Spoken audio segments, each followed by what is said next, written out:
हमने 6 procedure read कर लिए हैं। अब हम स्टार्ट करते हैं 7 प्रोसीजर से। 1 to 6 मैं रीड कर चुका हूँ, ठीक है ना। अब हम आते हैं 7 प्रोसीजर पे। 7 है design and development. Design and development,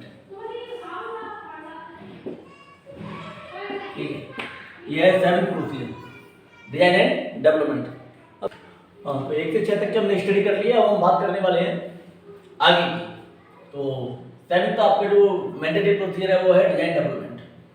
design development जो है 8.3.1 में आपको मिल जाएगा।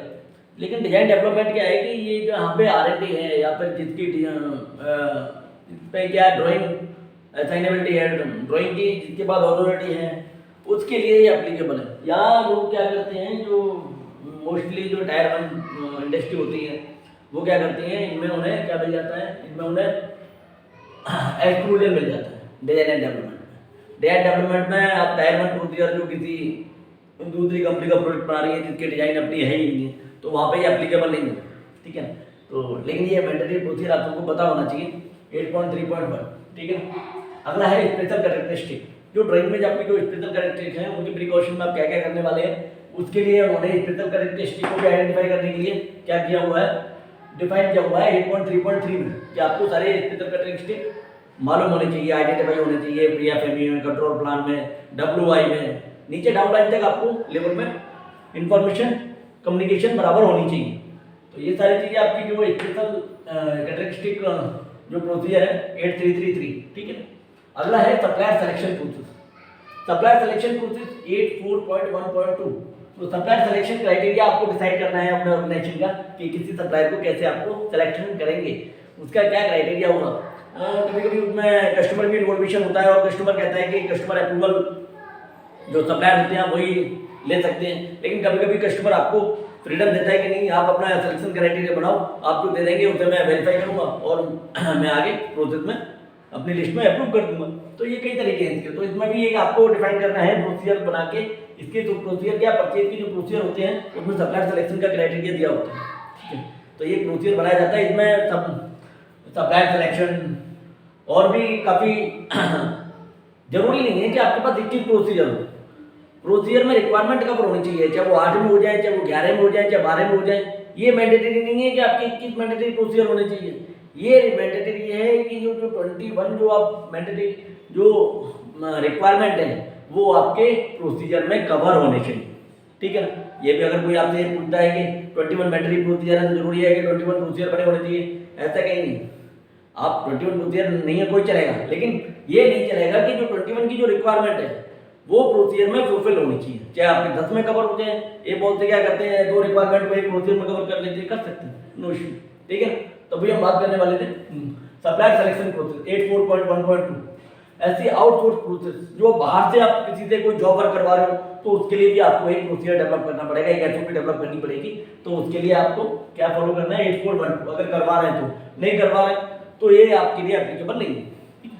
आगे बात करते हैं statutory and regulatory requirement.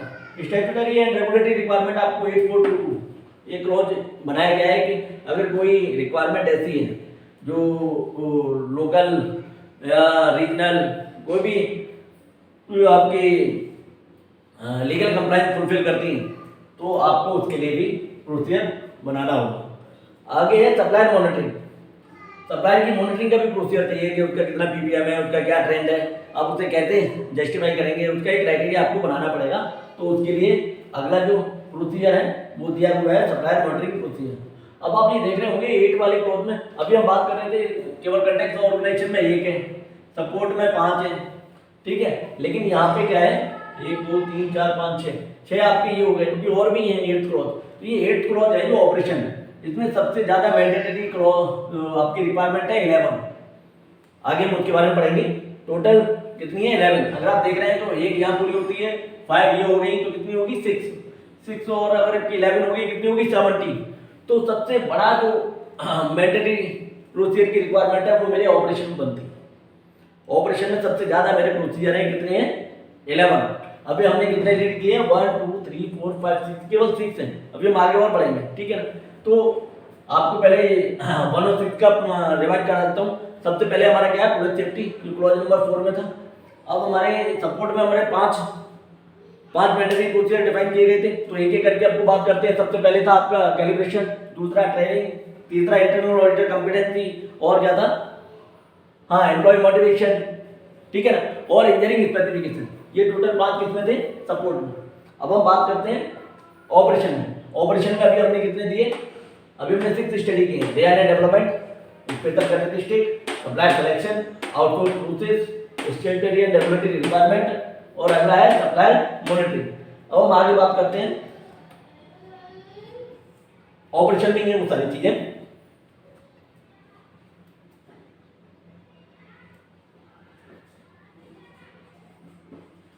Control of changes, ठीक है ना, कंट्रोल ऑफ चेंजेस, ये 30, ठीक है। तो कंट्रोल ऑफ चेंजेस 8561, ये कौन, ठीक है। अब कंट्रोल ऑफ चेंजेस कैसे, अब कंट्रोल ऑफ चेंजेस के लिए प्रोसीजर बनते हैं। कंट्रोल ऑफ चेंजेस बोले तो जो आपके फोरम चेंज कर सकते हैं आप, मैन मटेरियल मशीन मेथड जो आप चेंज करते हैं वो आपके कंट्रोल ऑफ चेंजेस में होते हैं। अब इसमें भी आगे भी हम क्लॉज हैं, कंट्रोल चेंजेस के बाद भी टेम्परेरी है, टेम्परेरी की चेंजेस, टेम्परेरी,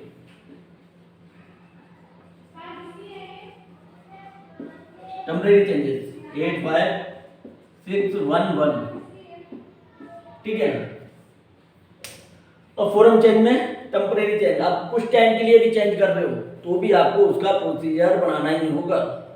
वो भले ही आप थोड़े टाइम के लिए कंसीडर कर रहे हो, आपके पास कोई अल्टरनेट ऑप्शन नहीं है, आप अभी कोई टेम्परेरी अगर आप कोई भी कंट्रोल देना चाहते हैं या टेम्परेरी प्रोसेस आप मूवमेंट करना चाहते हैं तो उसके लिए ये भी एक बहुत अच्छी ऐड हुआ है 85611।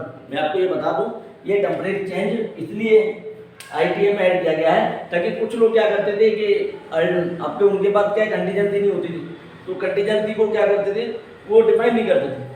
आज की डेट में अगर आप एक मशीन से कोई प्रोडक्ट बना रहे हैं, अगर आपकी इमरजेंसी को मशीन ब्रेकडाउन होती है, किसी अल्टरनेट मशीन से बनाते हैं और उसमें उस टाइप की फैसिलिटी नहीं है जो आपकी एग्जिस्टिंग मशीन में थी, उस केस में ये डेवलप किया गया है टेम्परेरी चेंज।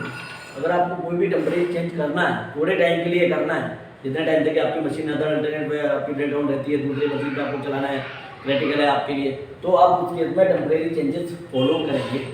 तो ये बहुत इंपॉर्टेंट है। और अब मैं बात करूँ टेम्परेरी चेंजेस, ठीक है ना। अब हम बात करते हैं 15 की, ठीक है। अब 15 में क्या है, अभी आपको ये मैं आपको बता दूं 1 2 3 4 5 6 7 8, ठीक है ना। अभी टेम्परेरी चेंजेस, कंट्रोल चेंजेस। अब हम बात करते हैं 871। 871 में क्या है आपका, रिवर प्रोसेस,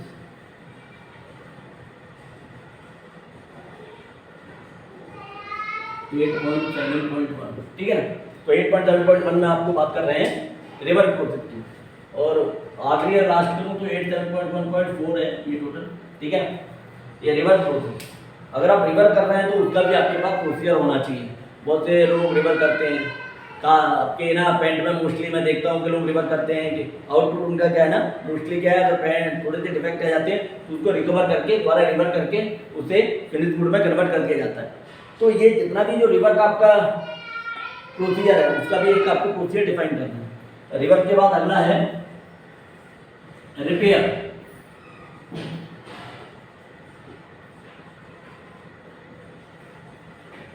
इसका क्लॉज 8.7.5, ठीक है ना। रिपेयर, ये रिवर को रिपेयर प्रोसेस अलग अलग दिए गए हैं। जब भी आप प्रोसीजर बनाएंगे तो जरूरी नहीं है कि आप इन सब के लिए अलग अलग करें। जैसे मैंने पहले भी कहा, आप चाहे तो तीनों को एक में कवर कर सकते हैं कि आप कैसे कंट्रोल करेंगे। उसकी जो आपकी SOP है वो आपकी टेम्परेरी चेंजेस, रिवर और रिपेयर कंसिडर कर दी जाएगी, ठीक है ना। तो आप एक ही प्रोसीजर में तीनों में कर सकते हैं, या आप चाहे तो आप अलग अलग बना सकते हैं, लेकिन मोस्ट ऑफ इंडस्ट्री मैंने देखा है कि कॉमनली बनते हैं, ठीक है। अब रिवर का रिपेयर में डिफरेंस होता है। रिवर प्रोसेस वो है जो आपके टारगेट को अचीव कर लेता है, लेकिन रिपेयर आपका क्या करता है, वो टारगेट को अचीव नहीं करता, बस केवल रिक्वायरमेंट को फुलफिल कर देता है। ये मेजर डिफरेंस है। इसके बारे में आगे हम अपनी अगली वीडियो में आपको डिस्कस करेंगे, ठीक है। तो आपका हल, तो फिर अब रिपेयर प्रोसेस 8715 आपका क्लियर हुआ। अब हम आगे बढ़ते हैं डिस्पोजिशन ऑफ नॉन कंफर्मिटी। ये क्लॉज का लास्ट बोली तो 11 रिक्वायरमेंट है। रिक्वायरमेंट क्या है, disposition of non conformity 8717। Disposition of non conformity का पर्पज क्या है कि आपके कंपनी के अंदर जो भी जिस जिस स्टेज पे नॉन कन्फर्मिटी जनरेट हो रही है, या रिजेक्शन कहो या रिवर्क कहो, ठीक है ना, वो सारी जो रिक्वायरमेंट है वो क्लियर करती है कि आपके हर एक स्टेज पे जो भी रिजेक्शन रिवर्क हो रहा है उसको आप कैसे वहाँ से रिमूव करेंगे ताकि वो उनके पार्ट में। लास्ट वाला हमने 8717 जो था मेरा डिस्पोजिशन ऑफ नॉन कन्फर्मिटी, उसके लिए फिर हमने को डिस्कस किया ही है पहले से कि जो डिस्पोजिशन ऑफ नॉन कन्फर्मिटी है जिसका क्लॉज नंबर है 8717, ठीक है।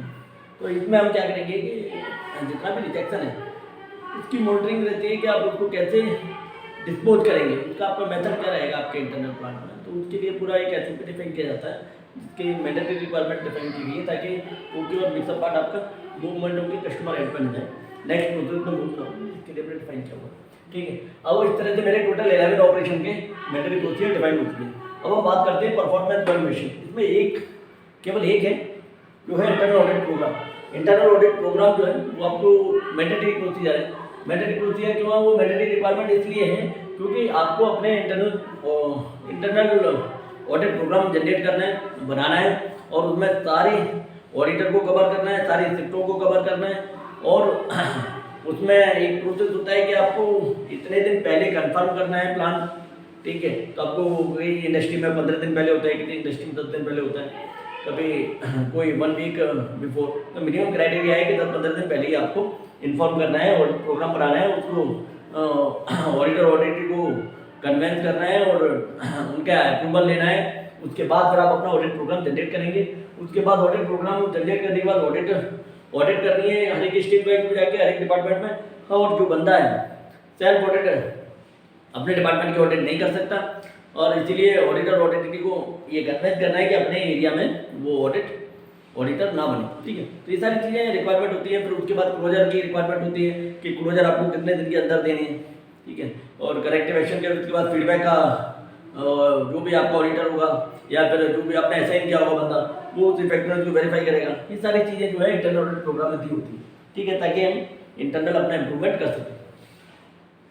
अगला है आपका इम्प्रूवमेंट है सर 10 क्लोज में आपकी ये 3 रिक्वायरमेंट मैंडेटरी दी गई है। पहला है प्रॉब्लम सॉल्विंग, दूसरा एरर प्रूफिंग, तीसरा कंट्रोल इम्प्रूवमेंट। और प्रॉब्लम सॉल्विंग क्या है कि आपके पास टूल होने चाहिए जिससे आपको एनालिसिस करने में, उसके रेट को मॉनिटर करने में आसानी हो।